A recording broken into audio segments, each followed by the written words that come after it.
નમસ્કાર દોસ્તો, આપ સૌનું હાર્દિક સ્વાગત છે આજના આપણા સેશનમાં. દોસ્તો, આજે આપણે જીએસઆરટીસીની હેલ્પરની જે જાહેરાત છે એમાં પૂછાવનારા ખૂબ જ ઇમ્પોર્ટન્ટ ટોપિક છે જે છે કોમ્પ્યુટર, એટલે કે કોમ્પ્યુટરના ઉપયોગી અને પાયાની જાણકારીના પ્રશ્નો. આ જે ટોપિક છે આ ટોપિકમાંથી આપણને 10 માર્ક્સનો કન્ટેન્ટ આપણી એક્ઝામમાં આવવાનો છે.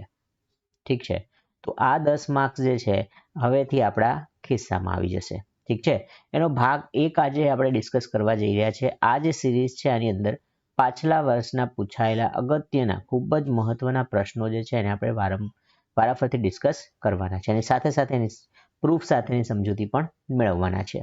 ઠીક છે, તો શરૂઆત કરીએ છીએ આજના આપણા પહેલા ક્વેશ્ચનની. દેખો દોસ્તો, આપણને ફર્સ્ટ ક્વેશ્ચન જે કયો છે એ છે DDR SDRAM એનું પૂરું નામ શું છે? ઓકે, હવે મિત્રો આ જે રેમ છે, રેમનું પૂરું નામ આપણે જાણીએ છીએ શું છે? Random access memory. ઠીક છે, રેન્ડમ એક્સેસ મેમરી. હવે દરેકની અંદર રેન્ડમ એક્સેસ મેમરી કોમન છે. ચાર ઓપ્શનની અંદર રેન્ડમ એક્સેસ મેમરી કોમન છે. તો આ તો નામ આપણે જાણીએ છીએ. હવે એસડી જે છે એની વાત કરીએ તો એસડીનો અર્થ થાય છે સિંક્રોનસ ડાયનેમિક. દેખો, એનો અર્થ થાય છે ડાયનેમિક ચાર ઓપ્શનમાં સરખું છે એટલે ડી તો આપણે જાણી ગયા. એસ જે છે એ છે સિંક્રોનસ, એટલે કે સિંક્રોનસ ડાયનેમિક. અને ડીડીઆર નો અર્થ થાય છે ડબલ ડેટા રેટ. એટલે જે ડેટા રેટ જે છે એ આની અંદર કેવો છે? ડબલ છે. કોઈ બી વસ્તુ આપણે કોપી કરીએ છીએ તો કોપી કરતી વખતે એનો જે ડેટાનો રેટ જે છે એ કેવો છે? ડબલ છે. That means double data rate અને synchronous dynamic random access memory.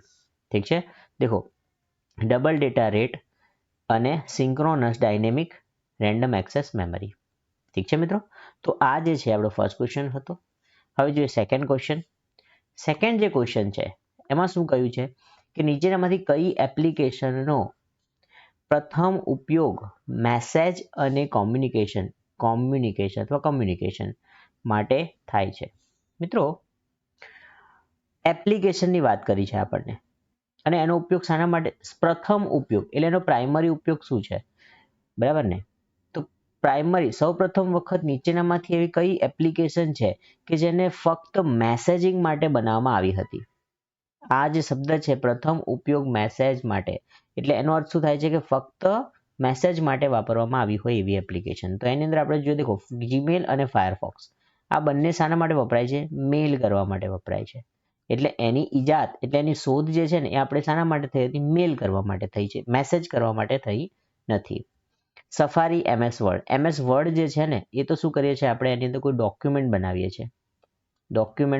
છીએ. તો આની અંદર તો આપણે ડોક્યુમેન્ટ બનાવીએ છીએ એટલે એનો પણ ઉપયોગ મેસેજ કરવા માટે તો થયો જ નથી. ત્યારબાદ ટેલિગ્રામ અને સફારી જે છે એ પણ શું છે? એક સર્ચ એન્જિન છે જેની અંદર આપણે સર્ચ કરીએ છીએ. ટેલિગ્રામ જે છે એનો પ્રાઇમરી ઉપયોગ જે છે મેસેજિંગ માટે નથી થયો. ઠીક છે, એક ઓપ્શન એવો છે મીન્સ આનો જે ટેલિગ્રામ જે છે એની અંદર આપણે મેસેજ કરીએ છીએ, યસ, પરંતુ એની સાથે સાથે કોણ છે? સફારી. તો સફારી તો સર્ચ એન્જિન છે, તો એ જે છે ને એટલે આ ઓપ્શન આપણે પ્રોપર નથી ગણતા. આ ઓપ્શન તો છે જ નહીં, આ ઓપ્શન પણ નથી. તો અહીંયા આપણે જોઈ શકો છો વોટ્સએપ જે છે એનો પ્રાઇમરી ઉપયોગ શાના માટે થાય છે? મેસેજ કરવા માટે. અને એની સાથે સાથે આપણને બીજું આવ્યું છે ટેલિગ્રામ. તો ટેલિગ્રામનો ઉપયોગ પણ મેસેજ માટે તો થાય જ છે. એટલા માટે આપણો રાઈટ ઓપ્શન શું છે? Answer number 2. ઓકે, ચલો મૂવ કરીએ નેક્સ્ટ ક્વેશ્ચન તરફ.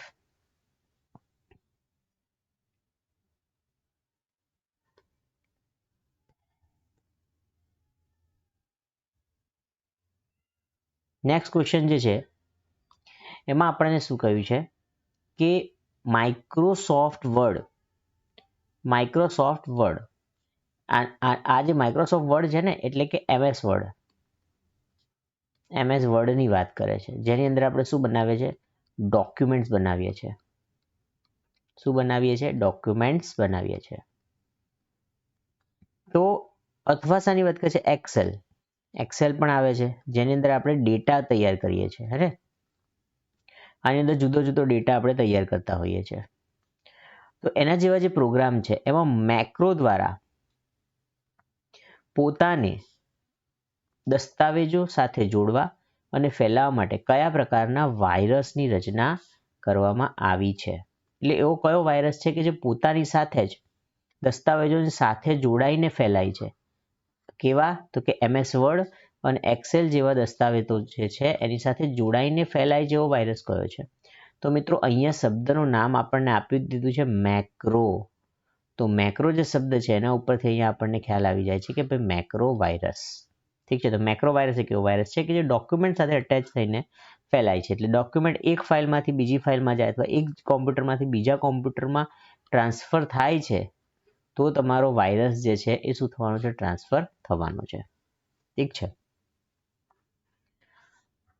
દેખો, ચોથા નંબરનો જે ક્વેશ્ચન છે આપણી પાસે એ છે નીચેનામાંથી કયું એપ્લિકેશન સોફ્ટવેરનું ઉદાહરણ નથી? મિત્રો આ બધા જ ક્વેશ્ચન ખૂબ ઇમ્પોર્ટન્ટ છે કારણ કે આ બધા જ ક્વેશ્ચન જે છે એ પહેલા પૂછાયેલા પ્રશ્નો જે છે એમાં આવેલા કોમ્પ્યુટરના રિલેટેડ પ્રશ્નો છે.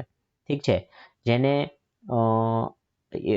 રિસર્ચ કરીને અને ઇવેલ્યુએટ કરેલા પ્રશ્નો છે આ. ઠીક છે, તો આ પ્રશ્નોને ખાસ તમારે તૈયાર કરવાના છે કે નીચેનામાંથી કયું એપ્લિકેશન સોફ્ટવેરનું ઉદાહરણ નથી? અચ્છા, એપ્લિકેશન સોફ્ટવેર એટલે શું? એટલે એવું કે આપણે જે મોબાઈલ યુઝ કરીએ છીએ, મોબાઈલની અંદર કોઈ પર્ટિક્યુલર કામ કરવા માટે આપણી પાસે શું છે? એપ્લિકેશન છે. શું છે? એપ્લિકેશન. તમે સર્વે જાણો જ છો એપ્લિકેશન શું છે, બરાબર ને? કે જેમ કે મારો ફોટો એડિટ કરવો છે, ફોટો શું કરવો છે? એડિટ કરવો છે. તો ફોટો એડિટ કરવા માટે તમારી પાસે શું છે? સોફ્ટવેર. તો આ સોફ્ટવેર જે છે એને તમે શું કહો છો કે પ્લે સ્ટોર ઉપરથી શું ડાઉનલોડ કરશો? એપ્લિકેશન. એપ્લિકેશન ડાઉનલોડ કરશો, બરાબર ને? તો આ જે એપ્લિકેશન સોફ્ટવેર જે છે એટલે શું કે એક સ્પેસિફિક કામ કરે છે. શું કરે છે? પર્ટિક્યુલર એક સ્પેસિફિક કામ કરે છે. ઠીક છે, પણ આપણને શું કીધું છે કે ઉદાહરણ નથી. દેખો અહીંયા ગૂગલ ક્રોમ જે છે એક એપ્લિકેશન છે જેની અંદર તમે મોબાઈલમાં કે પછી કોમ્પ્યુટરની અંદર તમે શું કરી શકો? સર્ચ કરી શકો છો. એડોબ ફોટોશોપની અંદર તમે ફોટાને એડિટ કરી શકો છો. વોટ્સએપ જેની અંદર તમે મેસેજિંગ કરી શકો છો, ચેટ કરી શકો છો. તો વિન્ડોઝ વિસ્ટા જે છે ને એ એક એપ્લિકેશન સોફ્ટવેર નથી. આપણને તો નથી પૂછ્યું છે ને. તો આ જે વિન્ડોઝ વિસ્ટા જે છે એ એક એપ્લિકેશન સોફ્ટવેર નથી. આ શું છે? આ જે છે વિન્ડોનું ઉદાહરણ છે. શું છે? વિન્ડોઝ છે, OS છે. ઠીક છે, ચલો નેક્સ્ટ વધીએ, નેક્સ્ટ ક્વેશ્ચન તરફ આગળ. ઓકે, તો વિન્ડોઝ OSમાં ડેસ્કટોપની નીચે આ ડેસ્કટોપ છે એનું એક ઉદાહરણ મેં અહીંયા આપ્યું છે. એની નીચે એટલે આ જે નીચેનો બાર છે એમાં ડાબી બાજુ એટલે સૌથી લેફ્ટ કયું તત્વ સામાન્ય રીતે જોવા મળે છે? ઠીક છે, દેખો આ જે વિન્ડો જે છે એ વિન્ડોઝ 7 છે. એકચ્યુઅલી આ વિન્ડોઝ 7 છે. તો વિન્ડોઝ 7 ની અંદર અહીંયા આ પ્રકારનો આઇકન આવેલો હોય છે. ઠીક છે, તો આનો અર્થ થાય છે સ્ટાર્ટ મેનુ. શું થાય છે? Start menu. જૂના જે પીસી આવતા હતા જેની અંદર વિન્ડોઝ આવતી હતી, આપણી XP આવતી હતી, જેની અંદર અહીંયા નીચે આ રીતે ડેસ્કટોપ છે ધારો કે તમારું, તો આ ડેસ્કટોપમાં નીચે અહીંયા જે આવતું હતું અને એ જગ્યાએ અહીંયા લખેલું આવતું હતું સ્ટાર્ટ. શું લખેલું આવતું હતું? સ્ટાર્ટ. તો આ એ જ જગ્યા છે કે જ્યાં ખાલી આ સિમ્બોલ આપેલો છે વિન્ડોઝ 7 નો, જે શું છે? સ્ટાર્ટ મેનુ છે. તો આપણો જે જવાબ છે ને શું આવશે? Start menu. દેખો રિસાયકલ મીન તો એક સોફ્ટવેર એપ્લિકેશન છે જે અહીંયા ડેસ્કટોપ ઉપર જોવા મળે છે. નોટિફિકેશન સેન્ટર અહીંયા નહીં હોતું. નોટિફિકેશન સેન્ટર જમણી બાજુ હોય છે. ક્યાં હોય છે? જમણી બાજુ જોવા મળે છે. અને ક્વિક એક્સેસ ટૂલબાર જે છે એ પણ જમણી બાજુ જોવા મળે છે આપણને. કોની? ડેસ્કટોપની નીચે. ડેસ્કટોપની નીચે આ જે પટ્ટી દેખાય છે ને, આ પટ્ટીની જમણી બાજુએ આપણને એક તો ક્વિક એક્સેસ ટૂલ બાર અને નોટિફિકેશન સેન્ટર જોવા મળે છે. અને તેની ડાબી બાજુએ આપણને શું જોવા મળે છે? સ્ટાર્ટ મેનુ જોવા મળે છે. ઓકે, ચલો મૂવ કરીએ નેક્સ્ટ ક્વેશ્ચન તરફ. નેક્સ્ટ ક્વેશ્ચન એવું કહે છે કે ખાલી જગ્યાઓ ભરવામાં સૌથી યોગ્ય વિકલ્પ પસંદ કરો. માઇક્રો પ્રોસેસર 8085 એની પાસે ખાલી જગ્યા એડ્રેસ લાઇન છે અને તેથી તે મેમરીના ખાલી જગ્યાને એક્સેસ કરી શકે છે. મિત્રો આ જે પ્રોસેસર છે એનો નંબર છે 8085. તમારે યાદ રાખવાનું છે કે ભાઈ જ્યારે 8085 પ્રોસેસર છે તો એની પાસે કેટલી એડ્રેસ લાઇન છે, બરાબર? તેની પાસે 16 એડ્રેસ લાઇન છે અને એ કેટલી મેમરી સુધી એક્સેસ કરી શકે છે? તો 64 કિલોબાઇટ્સ મેમરી સુધી એક્સેસ કરી શકે છે. ઠીક છે, તો અહીંયા આવશે 16 એડ્રેસ બાર અને 64 જે છે ને કિલોબાઇટને એક્સેસ કરી શકે છે. ઓકે, ત્યારબાદ આપણે જોઈએ નેક્સ્ટ ક્વેશ્ચન કે કોઈ પણ ઇન્સ્ટ્રુમેન્ટ વડે ડેડ ટાઈમ એટલે શું? અચ્છા, ડેડ ટાઈમ એટલે શું? કોઈ પણ ઇન્સ્ટ્રુમેન્ટ હોય એનો ડેડ ટાઈમ શું છે, બરાબર ને? તો દેખો, સ્ટાર્ટ અને આઉટપુટ, સોરી સ્ટોપ અને આઉટપુટ, કે પછી શરૂઆત થઈને આઉટપુટ મળવું, શરૂઆત થઈને ઇનપુટ મળવું, કે પછી સ્ટોપ એટલે બંધ થવું અને ઇનપુટ મળવું. તો કોઈ પણ વસ્તુ છે, જેમ કે કોમ્પ્યુટર છે આપણું, આ કોમ્પ્યુટરની અંદર મારી પાસે અહીંયા કીબોર્ડ છે, કીબોર્ડની અંદર હું અહીંયા એક મારી પાસે એક કી છે જેમાં લખ્યું છે એ. શું છે? એ. આ એ કી છે એને હું પ્રેસ કરું છું તો અહીંયા મારે એ ટાઈપ થવું જોઈએ, બરાબર? હવે જેવું હું અહીંયા એ કી પ્રેસ કરું છું, દબાવું છું, હું કી શું કરીશ? પ્રેસ કરીશ, તો મારી પ્રોસેસ શું થઈ ગઈ છે? પ્રોસેસ ચાલુ થઈ ગઈ ને, ચાલુ, એટલે એને શું કહેવાય? બિગિન. શું કહેવાય? બિગિન. પ્રોસેસ મારી શરૂ થઈ ગઈ છે એને કહેવાય બિગિન. બિગિન થયું એટલે શરૂઆત થવું, પ્રોસેસ ચાલુ થઈ ગઈ છે. અને અમુક મિલી સેકન્ડ પછી, જેમ કે 0.001 મિલી સેકન્ડ પછી અહીંયા એ ટાઈપ થઈ જાય છે, તો આને શું મળ્યું કહેવાય? મારું અહીંયા ઇનપુટ આવી ગયું ને? શું આવી ગયું? ડિસ્પ્લેમાં ઇનપુટ આવી ગયું. એટલે મારું ઇનપુટ મેં અહીંયા આપ્યું, પણ ઇનપુટને અહીંયા પહોંચતા સુધીમાં જે સમય લાગે છે ને આને કહેવાય ડેડ ટાઈમ. શું કહેવાય? Dead time. એટલે આ તો મેં ઉદાહરણ આપ્યું છે, કોઈ પણ ઇન્સ્ટ્રુમેન્ટ છે એને કેટલો રિસ્પોન્સ ટાઈમ લે છે એને કહે છે આપણે ડેડ ટાઈમ, બરાબર છે? તો ડેડ ટાઈમ શું છે? તો કે બિગિન એટલે શરૂઆત થવી અને આપણને ઇનપુટ મળવું. અહીંયાથી શરૂઆત થઈ છે, પછી અહીંયા ઇનપુટ મળે છે. અહીંયા શું થાય છે? ઇનપુટ મળે છે. ઓકે, તો ઇનપુટ મળવું અને શરૂઆત થવી એની વચ્ચેનો જે સમયગાળો છે, ઇનપુટ થાય અને શું મળે છે? શરૂઆત થાય અને ઇનપુટ જે મળે છે એની વચ્ચેના સમયગાળાને શું કહે છે? ડેડ ટાઈમ આપણે કહીએ છીએ. ઓકે, હવે આપણો ક્વેશ્ચન છે વિન્ડોઝ ડેસ્કટોપ જે છે એની ઉપર ધીસ પીસી કરીને એક આઇકન આપેલું હોય છે. આ આઇકન શું દર્શાવે છે? ઓપ્શનમાં દેખો, application launcher, file that stores the system updates, એટલે કે સિસ્ટમની અપડેટ સ્ટોર કરતી ફાઇલ, કે પછી એપ્લિકેશન લોન્ચર બતાવે છે, પછી એક્સેસ ટુ ધ ડ્રાઇવ્સ, એની અંદર ડ્રાઈવ, ફાઇલ, કે પછી સિસ્ટમની પ્રોપર્ટીઝ હોય છે, કે પછી શોર્ટકટ હોય છે કંટ્રોલ પેનલની. ઓકે, આમાંથી આપણે ચૂઝ કરવાનું છે. હવે દેખો તમે કયા ધીસ પીસીની વાત કરે છે આ લોકો, તો અહીંયા આપણે જેવું તમે પીસી ઓન કરો છો ને, એટલે કે જેવું કોમ્પ્યુટર તમે ચાલુ કરો છો, તો જેવું કોમ્પ્યુટર ચાલુ કરશો તો આપણી જે આ રીતની સ્ક્રીન આપણને જોવા મળે છે. હવે અહીંયા જ્યારે તમે અહીંયા ફોકસ કરશો તો અહીંયા શું લખ્યું છે? ધીસ પીસી. શું લખ્યું છે? ધીસ પીસી. આપણા ક્વેશ્ચનમાં આપણને શું પૂછવામાં આવ્યું છે? ધીસ પીસી. આ જે ધીસ પીસી આઇકન જે છે એ શું દર્શાવે છે એવું પૂછવામાં આવ્યું છે. તો ધીસ પીસી આઇકન જે છે એ દેખો, જેવું તમે આ આઇકન ઉપર માઉસ લઈ જઈને ડબલ ક્લિક કરશો આ રીતે, તો એના પછી એક નેક્સ્ટ વિન્ડો ઓપન થાય છે. એ વિન્ડો જે છે એ કંઈક આ પ્રકારે તમને જોવા મળે છે. જેવું તમે એની પર ડબલ ક્લિક કરશો તો એની અંદર તમને આ પ્રકારે વિન્ડોઝ જોવા મળશે, બરાબર છે? એટલે આ જે છે, જેવું તમે પીસી ઓપન કરશો તો તમારે ડેસ્કટોપ ઉપર આ રીતનું ધીસ પીસી આવી જાય છે. એ ધીસ પીસી ઉપર તમે ક્લિક કરશો એટલે તમને આ પ્રકારનો વિન્ડો ઓપન થાય છે. આ જે વિન્ડોઝ છે એની અંદર આ બંને શું છે? આ છે ડ્રાઈવ. શું છે? ડ્રાઈવ. ઓકે, આ બધી શું છે? ફાઇલ્સ છે. એટલે શું છે? ફાઇલો છે, હે ને? આ જે ડ્રાઈવ ઓપન કરશો તો એની અંદર પણ શું આવશે? ફાઇલો આવશે. શું આવશે?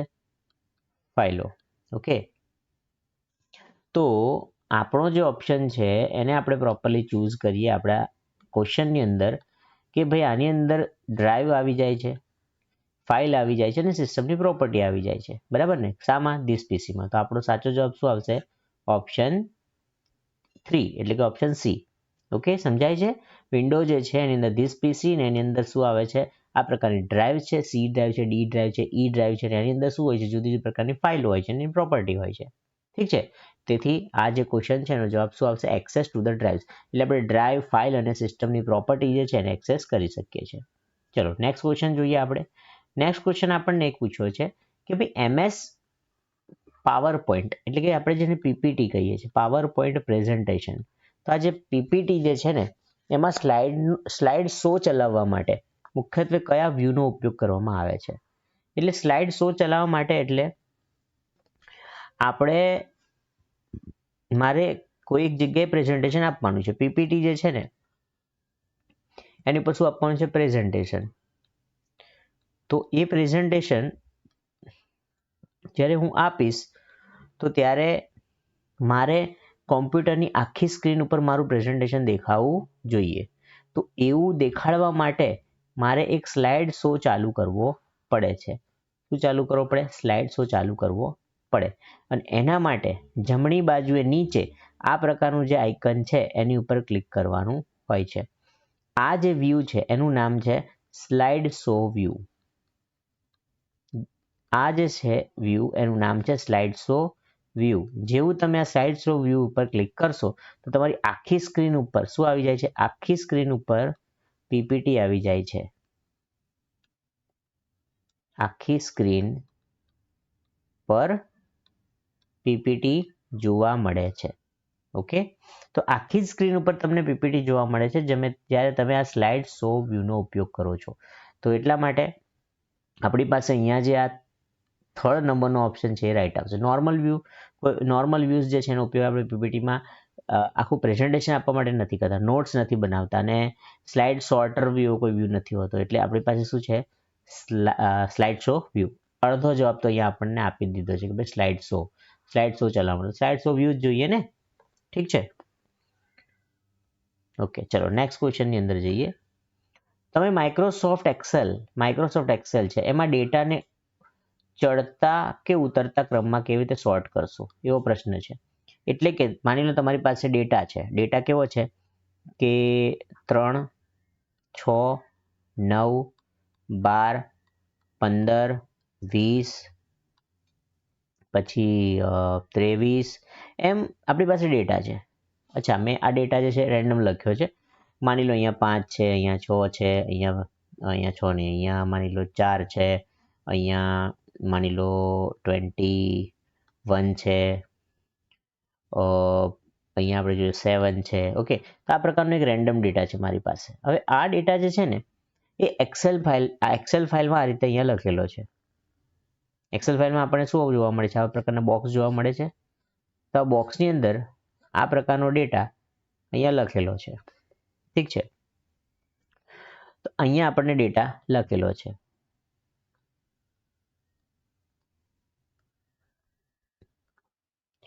આ પ્રકારે. હવે આને મારે કાં તો ચડતા ક્રમમાં ગોઠવવો છે કાં તો ઉતરતા ક્રમમાં ગોઠવવો છે. એટલે તો કે પહેલા નાની સંખ્યા આવે પછી ધીરે ધીરે સંખ્યા વધતી જાય, અથવા પહેલા મોટી સંખ્યા આવે પછી ધીરે ધીરે સંખ્યા ઘટતી જાય.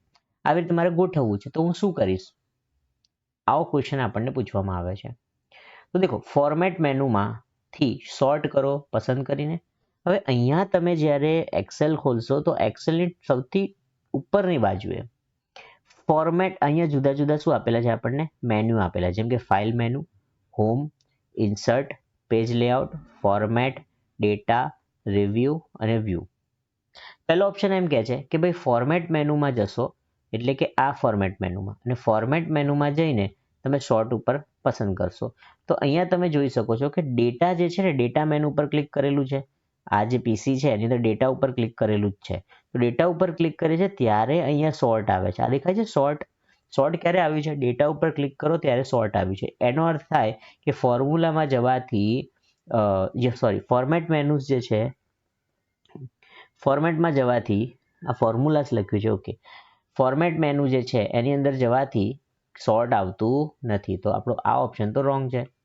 ચલો નીચે જોઈએ ડેટા ઉપર જમણું ક્લિક કરીને અને સંદર્ભ મેનુમાં સોર્ટ પસંદ કરીને આ જે ડેટા હોય એની પર રાઈટ ક્લિક કરો તો એ રીતે પણ સોર્ટમાં જવાતું નથી. અચ્છા ટૂલ બારમાં સોર્ટ બટન પર ક્લિક કરીને અચ્છા ટૂલ બારમાં ડાયરેક્ટલી આ ટૂલ બાર છે એની અંદર ડાયરેક્ટલી કંઈ શોર્ટ બટન આવવાનું નથી.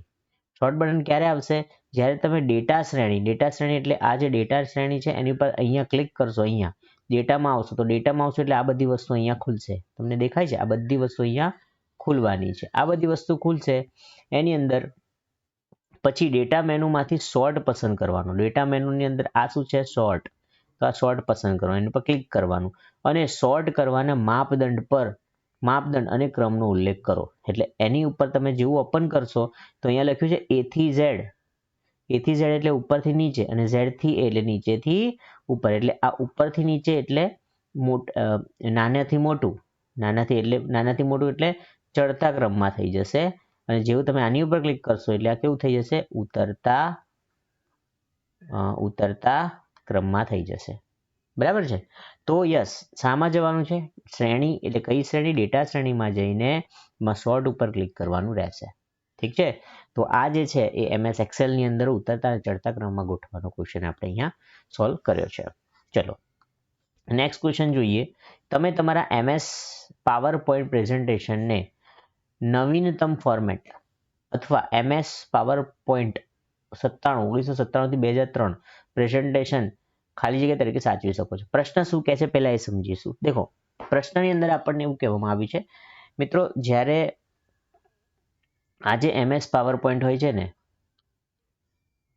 MS પાવર પોઈન્ટ એટલે આપણે જેને PPT કહીએ છીએ પાવર પોઈન્ટ પ્રેઝન્ટેશન આ સોફ્ટવેર હોય છે અને MS જે છે એટલે માઇક્રોસોફ્ટ જે છે એ અમુક વર્ષે એનું વર્ઝન અપડેટ કરે છે. જેમ કે આપણા મોબાઈલની અંદર કોઈ એપ્લિકેશન છે એની શું આવે છે અપડેટ આવે છે હે જે સોફ્ટવેર આપણી એપ્લિકેશન આપણા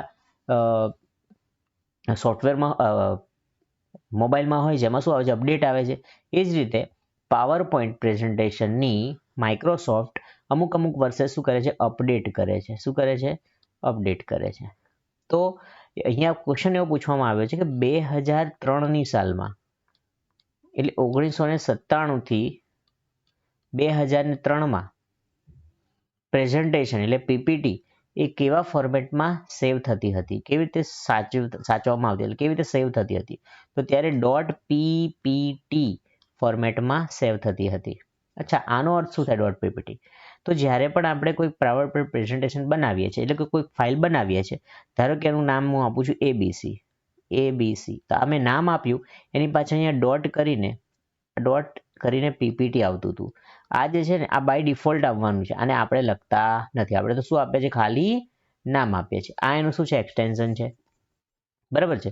એટલે આપણે જે PPT બનાવીશું કયા વર્ષમાં 1997 થી 2003ની સાલમાં પાવર પોઈન્ટ પ્રેઝન્ટેશનમાં જે કોઈ પણ PPT બનાવવાના છે એનું એક્સટેન્શન શું થતું હતું .ppt. શું થતું હતું .ppt. પરંતુ એનું જે અપડેટ આવે છે એટલે આના પછી 2010 2020 2023 તો આ જે અપડેટ થયેલી જે પાવર પોઈન્ટ પ્રેઝન્ટેશન છે અપડેટ થયેલા શું છે MS PPT છે એની અંદર હવેથી જે ફાઇલ આપણે સેવ કરીએ છીએ એ .ppt તો ખરું જ પણ સાથે સાથે છેલ્લે શું આવે છે X આવે છે .ppt X આ ફોર્મેટમાં સેવ થાય છે. બરાબર ને. તો અહીં શું કહે છે પ્રેઝન્ટેશનને નવીનતમ ફોર્મેટ જે છે એમાં કયું આવશે PPTX અને 97 થી 2003ના પ્રેઝન્ટેશનમાં કયું PPT. તો આ રીતે સેવ થાય છે એટલે આપણો જવાબ શું આવશે બીજા નંબરનો જવાબ આવે છે. ઓકે ચલો મૂવ કરીએ નેક્સ્ટ ક્વેશ્ચન તરફ. તમે MS વર્ડમાં MS વર્ડમાં ટેક્સ્ટના કેસ એટલે સ્મોલ અને કેપિટલ સ્મોલ કરવું અને કેપિટલ કરવું એને કેસ કહેવામાં આવે છે. એને ઝડપથી કેવી રીતે બદલી શકો છો એટલે ધારો કે તમે MS વર્ડમાં લખો છો અને ટાઈપ કરો છો. હવે તમે અહીંયા લખ્યું સ્મોલ a.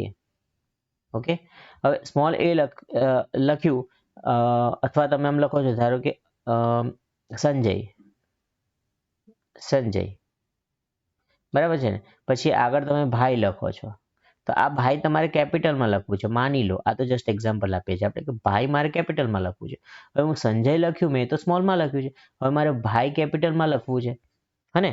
તો શોર્ટમાં એટલે ઝડપથી ફટાફટ મારે શું કરવું છે, કેસ બદલવો છે. એટલે આ લોઅર કેસ છે, આને શું કહેવાય, લોઅર કેસ. એમાંથી મારે શામાં જવું છે, હાયર કેસમાં જવું છે. શામાં જવું છે, હાયર કેસમાં જવું છે. ઓકે. અથવા માની લો આ સંજય જે છે ને આને જ મારે શું કરવું છે, હાયર કેસમાં લખવું છે. એક વખત મેં લખી દીધું છે, એક વખત મેં શું લખી દીધું, સ્મોલમાં લખી દીધું, આ રીતે સંજય. હવે આને મારે કેપિટલમાં લખવું છે, આ રીતે સંજય, બરાબર ને. એને જ મારે ઝડપથી ફટાફટ રીતે ઇરીઝ કર્યા વગર અને ફરીથી લખ્યા વગર મારે શું કરવું છે, આને કેપિટલ કરી દેવું છે. તો MS વર્ડમાં શું કરીશ, કઈ શોર્ટ કી આમાંથી વપરાશે? યાદ રાખજો મિત્રો, જ્યારે પણ આપ કોઈ પણ લોઅર કેસમાં લખેલો શબ્દ છે એને હાયર કેસમાં કન્વર્ટ કરવા માંગો છો, તો એવા કેસમાં શું કરવાનું, શિફ્ટ દબાવવાનું છે. શિફ્ટ દબાઈ રાખવાનું છે. કોમ્પ્યુટરની અંદર, લેપટોપમાં આપણા અથવા તમારે પાસે જે કોઈ કીબોર્ડ છે એની અંદર શિફ્ટ જે છે ને એને શું કરવાનું છે, પ્રેસ કરી રાખવાનું છે. એની સાથે ઉપર આપેલી ફંક્શન કીમાંથી F3 કી જે છે, કઈ કી, F3 કી, એને એકવાર અને બે વાર પ્રેસ કરશો એટલે શું, એકવાર પ્રેસ કરશો એટલે પહેલો અક્ષર શું થઈ જશે, કેપિટલ થઈ જશે. અને બીજી વખત પ્રેસ કરશો એટલે બધા અક્ષર શું થઈ જવાના છે, કેપિટલ. એટલે કે એનો કેસ બદલાવાનો છે. સમજાય છે? એટલે એમ કે શિફ્ટ અને F3 જે છે એનો ઉપયોગ કરવાથી આપણે ખૂબ જ ઝડપથી એનો કેસ ઝડપથી બદલી શકીએ છીએ. ઠીક છે. તો MS વર્ડની અંદર જે કેસ બદલવાનું જે છે એના માટે શું જવાબ આવશે આપણો, 1. ત્યારબાદ જોઈએ નેક્સ્ટ ક્વેશ્ચન કે વેબ બ્રાઉઝર એનો ઉપયોગ કરીને વેબ પેજને પ્રિન્ટ કરવા માટે કઈ પ્રમાણભૂત પદ્ધતિનો ઉપયોગ છે? એટલે ધારો કે હું અત્યારે મારી પાસે ડેસ્કટોપ છે અને મારે અહીંયા કોઈ પણ XYZ કોઈ પણ લખેલું પેજ છે મારી પાસે. આની મારે શું કાઢવી છે, પ્રિન્ટ કાઢવી છે. શું કાઢવી છે, પ્રિન્ટ. તો પ્રિન્ટ કાઢવા માટે હું આમાંથી શું ઉપયોગ કરવાનો છું? ઓપ્શન્સમાં આપેલું છે, દેખો. Right click and selecting A save as. Save as કરવાથી ફાઇલ બીજા નામે સેવ કરી શકાય છે. આનાથી આપણે શું કરીશું, બીજા નામે સેવ થઈ શકે છે. તો આ તો ઓપ્શન આવશે નહીં. પ્રેસિંગ F12 નો ઉપયોગ કરીને પણ નથી થવાનું. પ્રેસિંગ કંટ્રોલ એન્ડ S, આનો ઉપયોગ તો સેવ કરવા માટે થાય છે. કંટ્રોલ એન્ડ S નો ઉપયોગ શાના માટે થાય છે, સેવ કરવા માટે થાય છે.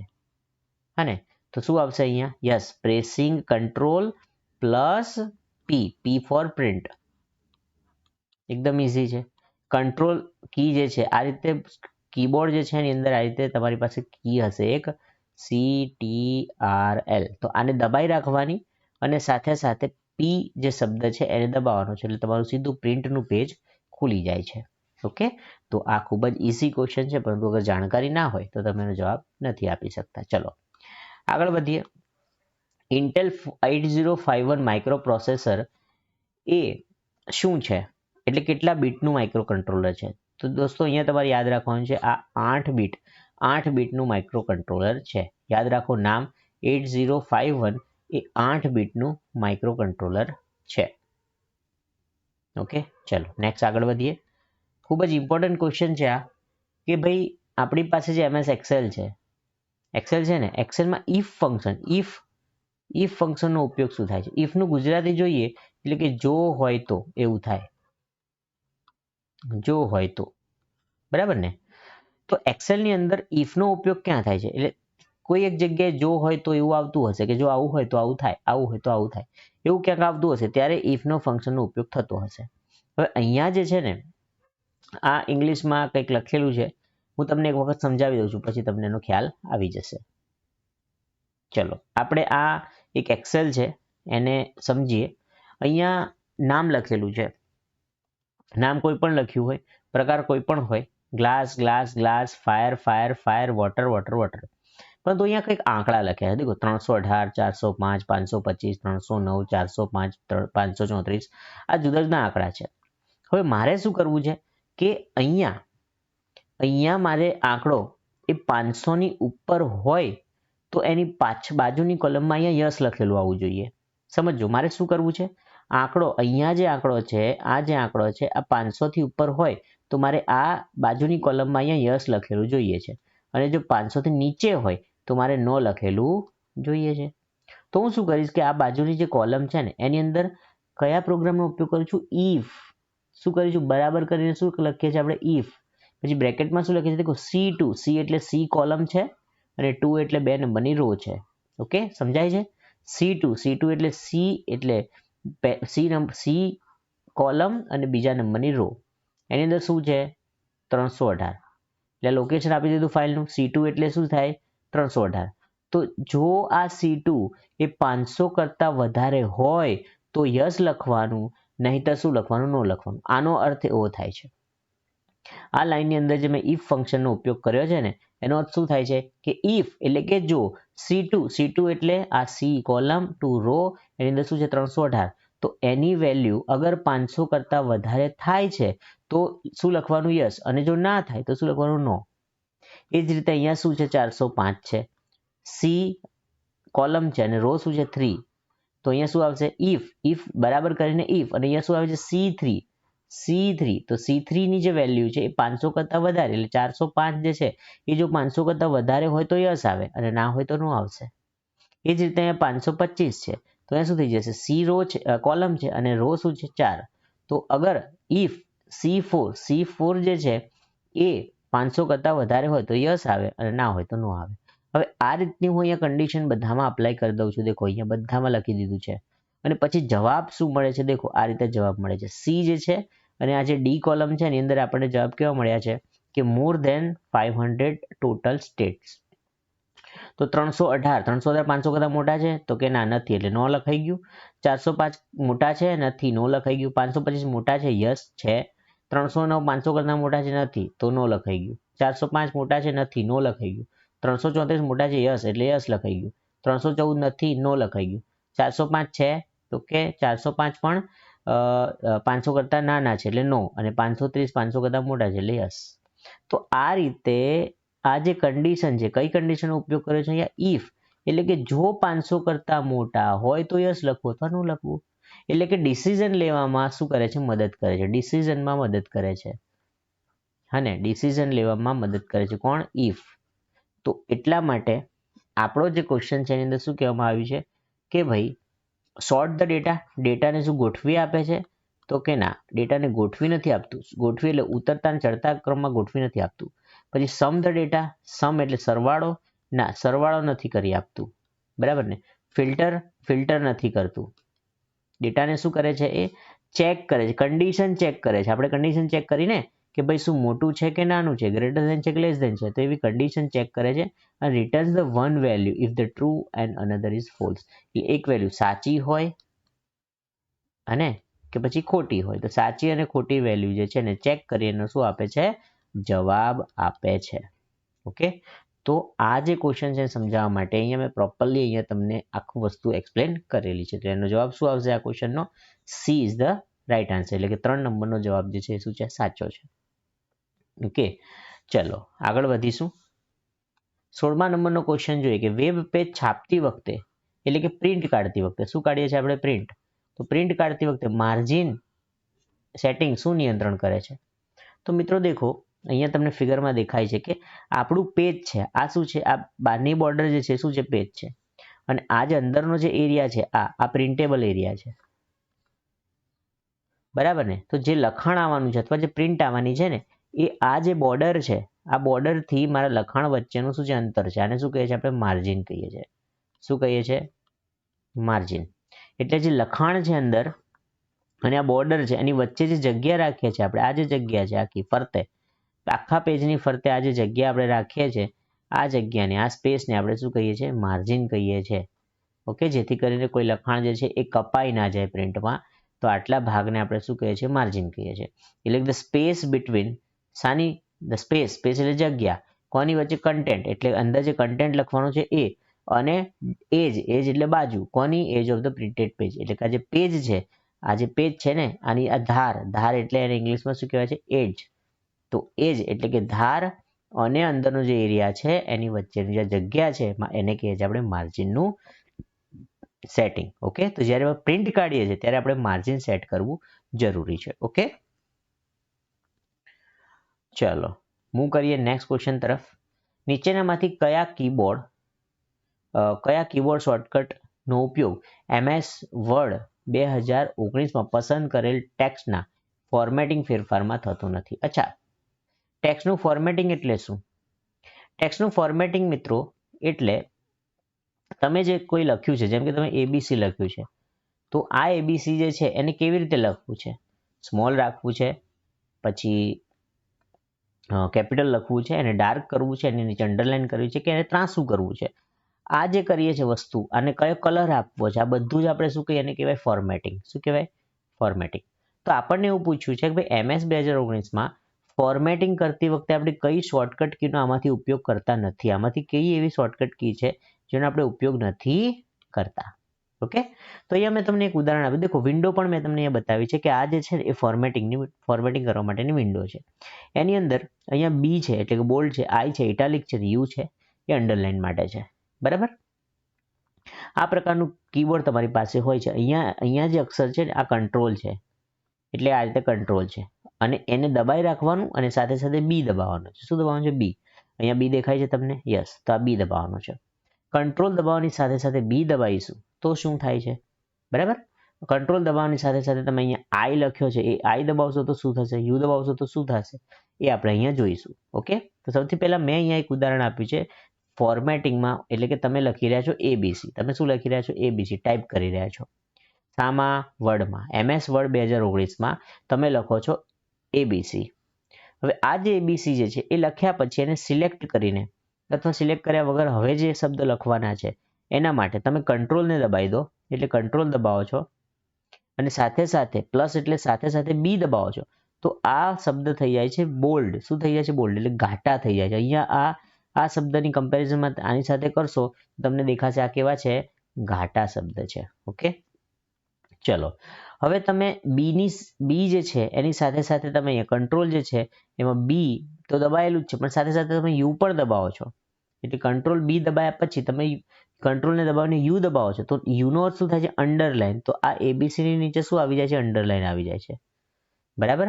અને તમે કંટ્રોલ B અને U તો કરી ચૂક્યા છો. હવે તમે કંટ્રોલ I કરો છો તો તમારા શબ્દો કેવા થઈ જાય છે? આ રીતે ત્રાંસા થઈ જાય છે. પહેલા એ આમ હતો, હવે એ આમ થઈ જાય છે ને, ત્રાંસા થઈ જાય છે. તો અહીંયા આ જે છે એને શું કહેવાય? ઇટાલિક. I ને શું કહેવામાં આવે છે? ઇટાલિક કહેવામાં આવે છે. U ને કહેવામાં આવે છે અંડરલાઇન. B ને કહેવામાં આવે છે બોલ્ડ લેટર. બરાબર છે? તો એને આપણે કંટ્રોલનો ઉપયોગ કરીને વારાફરતી આપણે શું કરી શકીએ છીએ? આ રીતે અલગ અલગ ફોર્મમાં લખી શકીએ છીએ. તો આને કહેવાય ફોર્મેટિંગ, ટેક્સ્ટનું ફોર્મેટિંગ. તો એ ફોર્મેટિંગ કરવા માટે કોનો ઉપયોગ થતો નથી? તો અહીંયા આપણે B નો ઉપયોગ કર્યો, U નો ઉપયોગ કર્યો, I નો ઉપયોગ કર્યો. તો કંટ્રોલ S નો ઉપયોગ કરતા નથી. અચ્છા, કંટ્રોલ S નો ઉપયોગ આપણે કરતા નથી એટલે આપણો જવાબ તો એ આવવાનો છે, પણ કંટ્રોલ S નો ઉપયોગ ક્યાં થાય છે? તો ફાઇલને સેવ કરવા માટે આપણે શાનો ઉપયોગ કરીએ છીએ? કંટ્રોલ S નો ઉપયોગ કરીએ છીએ. ઓકે મિત્રો? યસ. ચલો જોઈએ નેક્સ્ટ ક્વેશ્ચન. નેક્સ્ટ જે ક્વેશ્ચન છે કે જ્યારે તમે MS વર્ડના હોમ ટેબમાં ફન્ટ કલર બટન પર ક્લિક કરો છો ત્યારે શું થાય છે? MS વર્ડ છે અને એમાં હોમ બટન છે. એ હોમ બટનમાં જઈને તમે ટેબમાં ફન્ટના કલર ઉપર ક્લિક કરો છો તો શું આવે છે? તે પસંદ કરેલ ટેક્સ્ટના ફન્ટ રંગને ડિફોલ્ટ રંગમાં બદલે છે, તે એક પૃષ્ઠભૂમિ રંગને બદલે છે, તે ડાયલોગ બોક્સ ઓપન કરે છે કે પછી ડ્રોપડાઉન સૂચિ ખોલે છે? દેખીએ આપણે શું થાય છે.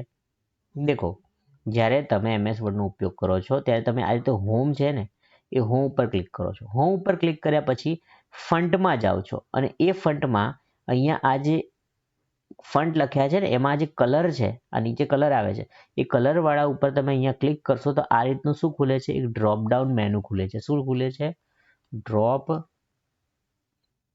Down menu. આ જે ડ્રોપડાઉન મેનુ જે છે ને એમાંથી તમે કોઈ પણ કલર શું કરી શકો છો? ટિક કરી શકો છો. જે કલર તમે અહીંયા પિક કરશો એ કલરનું શું થઈ જાય છે? તમારું લખાણનો કલર થઈ જાય છે. બરાબર છે? તો અહીંયા જે છે ને એ જુદા જુદા કલરનું ડ્રોપડાઉન મેનુ ખુલે છે. ઓકે, તો આપણા જે ઓપ્શન્સ જે છે એની અંદર જુઓ, દેખો તે ફોન્ટ તે પસંદ કરેલા રંગોની ડ્રોપડાઉન સૂચિ ખોલે છે. આવી ગયો ઓપ્શન, ડ્રોપડાઉન સૂચિ ખોલી આપે છે. પછી એમાંથી જે કલર ચૂઝ કરવાનો એ કરી શકાય છે. એટલે આપણો જવાબ શું આવશે? 4 નંબરનો આપણો જવાબ આવે છે. ઓકે, અને હવે છેલ્લો ક્વેશ્ચન આપણે જોઈએ મિત્રો કે ખાલી જગ્યા ભરવા માટે સૌથી યોગ્ય વિકલ્પ પસંદ કરો. કયો? ઇન્ટેલ 8051 માઇક્રો કંટ્રોલર પાસે ખાલી જગ્યા આંતરિક રેમ છે. તો આની પાસે કેટલી રેમ હોય છે? તો 128 બાઇટની રેમ હોય છે. આ પણ પૂછાઈ ગયેલો ક્વેશ્ચન છે. આપણે જેટલા પણ 1919 ક્વેશ્ચન જોયા ને, આ બધા જ પ્રીવિયસ પાછલા સરકારી એક્ઝામોમાં પૂછાયેલા પ્રશ્નો છે. કેવા છે? પૂછાયેલા અને કોમ્પ્યુટરના રિલેટેડ પ્રશ્નો છે મિત્રો. ઠીક છે, તો આ આપણો ક્વેશ્ચન હતો જેની અંદર તમારે યાદ રાખવાનું છે ઇન્ટેલ 5081 જે છે એના માઇક્રો પ્રોસેસર પાસે 128 બાઇટનું આંતરિક રેમ હોય છે. ઠીક છે મિત્રો, તો વિડીયો જોવા બદલ આપ સૌનો ખૂબ ખૂબ આભાર. અને અગર તમને આપણો વિડીયો ગમતો હોય તો આપણા મિત્રો સાથે ખાસ શેર કરો, ચેનલને સબસ્ક્રાઇબ કરો અને લાઇક કરો. ઠીક છે, તો આ રીતે આપ સૌ પ્રિપેરેશન કરતા રહો. મળીશું નેક્સ્ટ બીજા ભાગમાં. ત્યાં સુધી જય Bharat. Thank you so much.